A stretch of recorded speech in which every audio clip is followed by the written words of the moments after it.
Hey guys, BSc nursing का number 1 channel study medium आप सभी का स्वागत है। अगर आप छत्तीसगढ़ बीएससी नर्सिंग का तैयारी कर रहे हो तो ये सीरीज आपके लिए बहुत ही इंपॉर्टेंट है, क्योंकि इसमें ऑल सब्जेक्ट को कराया जा रहा है। और अगर आपको सभी वीडियो देखना है तो डिस्क्रिप्शन बॉक्स में आपको प्लेलिस्ट का लिंक दिया गया है। और अगर आप अच्छे से तैयारी करना चाहते हो तो हमारे ऐप के साथ जुड़ जाओ, जिसका लिंक हमने डिस्क्रिप्शन बॉक्स में दिया रखा है। वहाँ पे आपको पीडीएफ और क्लासेस सभी मिल जाएंगे लाइव और रिकॉर्डेड के साथ। ठीक है, तो चलिए शुरू करते हैं आज का वीडियो। तो पहला क्वेश्चन है, मरीज की स्थिति जिसमें रुधिर में कार्बन डाइऑक्साइड की सांद्रता बढ़ जाती है तथा हाइड्रोजन आयंस की सांद्रता अधिक हो जाती है, तो उसे क्या कहते हैं? शोषणीय अम्लता, ऑप्शन बी शोषणीय क्षारीयता, ऑप्शन सी मेटाबॉलिक क्षारीयता या फिर डाउन सिंड्रोम। तो वेरी इंपॉर्टेंट क्वेश्चन है। तो इसका करेक्ट आंसर क्या हो जाएगा? इसका करेक्ट आंसर हो जाएगा ऑप्शन है शोषणीय अम्लीयता। ठीक है, जो शोषणीय अम्लीयता होती है इसके अकॉर्डिंग क्या होता है, मरीज में कार्बन डाइऑक्साइड की जो सांद्रता होती है ये आपका बढ़ जाएगा और हाइड्रोजन आयंस की सांद्रता भी बढ़ जाएगी। ठीक है, तो उसको शोषणीय अम्लता जो रेस्पिरेटरी एसिडोसिस बोला जाता है। नेक्स्ट क्वेश्चन की ओर बढ़ते हैं। नेक्स्ट क्वेश्चन से मरीज की स्थिति जिसमें रक्त में कार्बन डाइऑक्साइड एवं हाइड्रोजन आयंस की सांद्रता कम हो जाती है उसे क्या कहते हैं? अगर सेम दोनों चीज अगर कम हो जाए तो उसे क्या कहते हैं? शोषणीय अम्लीयता, ऑप्शन बी शोषणीय क्षारीयता, ऑप्शन सी मेटाबॉलिक क्षारीयता या ऑप्शन डी डाउन सिंड्रोम। तो उसको बोला जाएगा शोषणीय क्षारीयता। ठीक है, शोषणीय क्षारीयता में क्या होते हैं कि कार्बन डाइऑक्साइड का जो सांद्रण होता है और हाइड्रोजन आयंस की जो सांद्रण होती है वो कम हो जा रही है। और शोषणीय अम्लता में क्या होते हैं, कार्बन डाइऑक्साइड और हाइड्रोजन आयंस की सांद्रता बढ़ जाती है। दोनों ही एक दूसरे के अपोजिट होते हैं। नेक्स्ट क्वेश्चन से, शोषणीय अम्लता का कारण क्या है? शोषणीय जो अम्लता हो रही है जिसमें कार्बन डाइऑक्साइड और हाइड्रोजन के आयंस जो होते हैं वो बढ़ जा रहे हैं, वो क्यों हो रहे हैं? उसका रीजन क्या है? Respiratory failures, option B bronchitis, option C pulmonary oedema या फिर उपरोक्त सभी। तो देखो, शोषणीय जो अम्लता होते हैं इसके लिए रिस्पॉन्सिबल क्या होते हैं? पहला तो रेस्पिरेटरी फेलियर्स ये रिस्पॉन्सिबल होंगे, दूसरा ब्रोंकाइटिस रिस्पॉन्सिबल होंगे या और फिर पल्मोनरी ओडिमा, ये तीनों ही रिस्पॉन्सिबल होते हैं। तो इसका करेक्ट आंसर हो जाएगा उपरोक्त सभी। नेक्स्ट क्वेश्चन है, डायबिटिक कीटोएसिडोसिस, उपवास, गंभीर डायरिया, रीनल फेलियर और आदि की वजह से हो सकता है। शोषणीय अम्लता, शोषणीय क्षारीयता, मेटाबॉलिक अम्लता या फिर मेटाबॉलिक क्षारीयता। वेरी इंपॉर्टेंट क्वेश्चन है। तो इसका जो करेक्ट आंसर होगा ऑप्शन सी मेटाबॉलिक अम्लता। अगर मेटाबॉलिक अम्लता कंडीशन आती है तो इसमें डायबिटिक कीटोएसिडोसिस, उपवास, गंभीर डायरिया और रीनल फेलियर जैसे आपको देखने को मिल सकते हैं। ठीक है, नेक्स्ट क्वेश्चन की ओर बढ़ रहे हैं।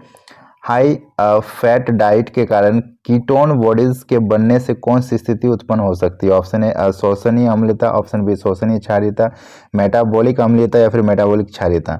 तो करेक्ट आंसर हो जाएगा ऑप्शन बी शोषणीय क्षारीयता। ठीक है, शोषणीय जो क्षारीयता होती है इसकी रीजन किसकी वजह से हो सकती है? तो ये हाई फैट डाइट के कारण कीटोन बॉडीज के बनने की स्थिति को उत्पन्न हो सकती है। ठीक है, तो इसका करेक्ट आंसर हो जाएगा शोषणीय क्षारीयता। नेक्स्ट क्वेश्चन है, शरीर में मौजूद द्रव का कितना परसेंट अंतःकोशिकीय द्रव होता है?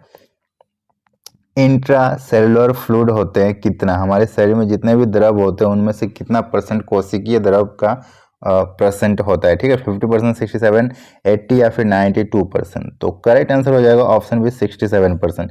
जो हमारे शरीर का द्रव होता है उसमें से 67% इंट्रा सेलुलर, मतलब ये सेल के अंदर जो द्रव होते हैं उससे बना होता है। ठीक है, और बाकी जो होते हैं वो सेल के बाहर रहते हैं। चलो नेक्स्ट क्वेश्चन की ओर बढ़ते हैं।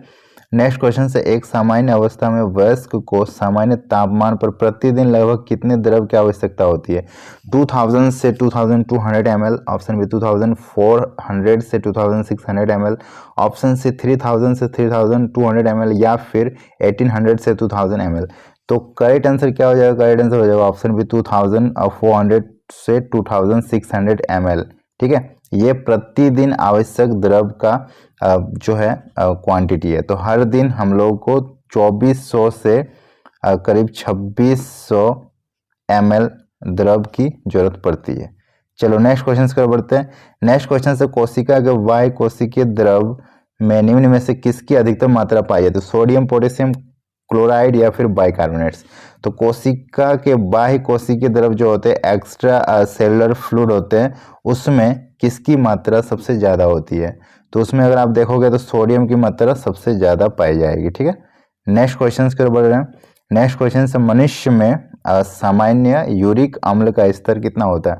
1 से 2 mg/dl, option B 2.3 mg/dl, option C 0.1 से 2.0 mg/dl, या फिर ऑप्शन डी 2.4 से 7 mg/dl। ये mg क्या होते हैं? तो मिलीग्राम होते हैं, और ये dl क्या होते हैं? तो डेसीलीटर होते हैं। ठीक है, ये यूनिट है। तो कितना हो जाएगा? तो इसका करेक्ट आंसर क्या होगा? इसका करेक्ट आंसर हो जाएगा ऑप्शन डी 2.4 से 7 mg/डेसीलीटर। ये यूरिक अम्ल का स्तर होता है मनुष्य में। ठीक है, ये यूरिक अम्ल का स्तर होता है हमारे शरीर में। ठीक है, चलो नेक्स्ट क्वेश्चन की ओर बढ़ते हैं। सो हमारा नेक्स्ट क्वेश्चन है, मानव शरीर में प्रति 100 ml रुधिर में NaCl की मात्रा कितनी होती है? अगर हम लोग 100 ml ब्लड को काउंट करेंगे तो इसमें NaCl की मात्रा कितनी होगी? 0.9%, 0.75%, option C 0.5% and option A 0.25%।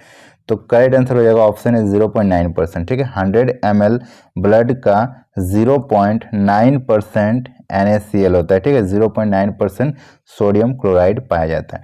Next question से मनुष्य में सामान्य सीरम मैग्नीशियम का स्तर क्या होता है? तो सीरम मैग्नीशियम का अगर स्तर पूछा जाए तो वो क्या होगा? 3.5 से 5.1, 1.6 से 2.6, 0.6 से 1.67, या फिर 8.5 से 10.5 तक। तो एक्चुअली इसका जो होगा वो आपको मैं बता दूं 1.6 से 2.6 mg/डेसीलीटर, 1.6 से 2.6 मिलीग्राम पर डेसीलीटर होता है मैग्नीशियम का स्तर। ओके, नेक्स्ट क्वेश्चन से हाइपोक्लेमिया का निम्न में से कौन सा कारण नहीं है? हाइपोक्लेमिया का कारण नहीं है। ऑप्शन ए एल्डोस्टेरोन का स्रावन कम हो जाना, ऑप्शन बी लंबे समय तक नेसोगैस्ट्रिक संसन करना, ऑप्शन सी उल्टी एवं दस्त, एंड ऑप्शन डी रीनल बीमारियां जैसे पोटेशियम का पुनः अवशोषण ठीक से नहीं हो पा रहा है। तो क्या हो जाएगा इसका करेक्ट आंसर? तो इसका करेक्ट आंसर हो जाएगा ऑप्शन ए एल्डोस्टेरोन का स्रावन कम हो जाना। ठीक है, हाइपोकैल्सीमिया जो होते हैं इसका कोई संबंध नहीं होता है एल्डोस्टेरोन का कम होना। ठीक है, बाकी तीनों से ये संबंधित होते हैं। चलो नेक्स्ट क्वेश्चन से, निम्न में से ईसीजी में कौन सा परिवर्तन हाइपोकैल्सीमिया के दौरान देखने को नहीं मिलता है? ठीक है, ईसीजी में कौन सा परिवर्तन हाइपोकैल्सीमिया के दौरान देखने नहीं मिलेगा? एसटी डिप्रेशन, ऑप्शन बी सपाट या उल्टी, ऑप्शन सी लंबी टी तरंगे, या फिर प्रोमिनेंट टी तरंग। सपाट, उल्टी, टी तरंग। तो क्या हो जाएगा इसका करेक्ट आंसर? तो इसका करेक्ट आंसर हो जाएगा ऑप्शन है एसटी डिप्रेशन। ठीक है, ST depression is the correct answer. Next question से हाइपरनेट्रीमिया का लक्षण होता है। हाइपरनेट्रीमिया के क्या लक्षण होगा? बीपी का बढ़ जाना, oedema, hypervolaemia, option D परिवर्तित सेरिब्लम फंक्शन।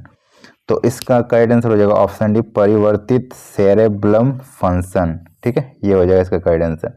नेक्स्ट क्वेश्चन से हाइपोकैल्सीमिया का निम्न में से कौन सा कारक है? Option A lithium therapy, option B vitamin D को बहुत कम मात्रा में लेना, ऑप्शन सी थायराइड ग्रंथि की सक्रियता का बढ़ जाना, या फिर ग्लूकोकार्टिकॉइड्स का प्रयोग। तो इसका करेक्ट आंसर हो जाएगा ऑप्शन बी विटामिन डी को बहुत कम मात्रा में लेना। ठीक है, हाइपोकैल्सीमिया का कारण हो सकता है। नेक्स्ट क्वेश्चन से हाइपरनेट्रीमिया का निम्न में से कौन सा लक्षण नहीं हो सकता? नहीं हो सकता। ठीक है, मूत्र में विशिष्ट ग्रेविटी का बढ़ना, ऑप्शन बी अनियमित पेशीय संकुचन, ऑप्शन सी कार्डियक आउटपुट का कम होना, या फिर मूत्र उत्सर्जन का बढ़ जाना। तो इसका करेक्ट आंसर हो जाएगा ऑप्शन डी मूत्र उत्सर्जन का बढ़ जाना। अगर मूत्र उत्सर्जन बढ़ जाएगा तो हाइपरनेट्रीमिया नहीं हो सकता, इससे कोई संबंध नहीं होता। ठीक है, बाकी कार्डियक आउटपुट का कम होना इससे इफेक्ट पड़ेगा, अनियमित पेशी संकुचन से भी इफेक्ट पड़ेगा, या फिर मूत्र की जो विशिष्ट ग्रेविटी वो भी अगर बढ़ जाएगी तो हाइपरनेट्रीमिया हो सकता है। ठीक है, चलो नेक्स्ट क्वेश्चन की ओर बढ़ते हैं। निम्न में से कौन सा हाइपोनेट्रीमिया का लक्षण नहीं है? ठीक है, हाइपोनेट्रीमिया, वो हाइपर था, ये हाइपो, दोनों अलग है। ठीक है, दोनों एक दूसरे को ऑपोजिट है, इसका नहीं हो सकता है। Posterior hypotension, option B abdominal cramping, option D convulsion and option D hypertension. तो करेक्ट आंसर हो जाएगा ऑप्शन डी हाइपरटेंशन। हाइपरटेंशन नहीं हो सकता हाइपोनेट्रीमिया का लक्षण। ओके, नेक्स्ट क्वेश्चन है निम्न में से कौन सी स्थिति हाइपरकैलेमिया उत्पन्न नहीं करेगी? हाइपरकैलेमिया उत्पन्न नहीं करेगी। किडनी का फेल हो जाना, एड्रेनालिन हार्मोन्स की कमी, लंबे समय तक नेसोगैस्ट्रिन संसन या फिर उत्तकों का क्षतिग्रस्त होना। तो इसका करेक्ट आंसर हो जाएगा ऑप्शन सी, लंबे समय तक नेसोगैस्ट्रिन संसन। ठीक है, correct answer is option C. Next question है हाइपरकैल्सीमिया का निम्न में से कौन सा कारण है? Option A Crohn's disease, option B acute pancreatitis, option C hyperparathyroidism and option D parathyroid ग्रंथि का नष्ट होना। तो इसका करेक्ट आंसर हो जाएगा ऑप्शन सी हाइपर पैराथायरॉयडिज्म। ठीक है, ये हो जाएगा इसका correct answer. And next question है कैल्शियम का मानव शरीर में क्या काम होता है? कैल्शियम का मानव शरीर में क्या वर्क होता है? पेशी संकुचन, हड्डियों का विकास, रुधिर का थक्का बनने में सहायक या फिर उपयुक्त सभी।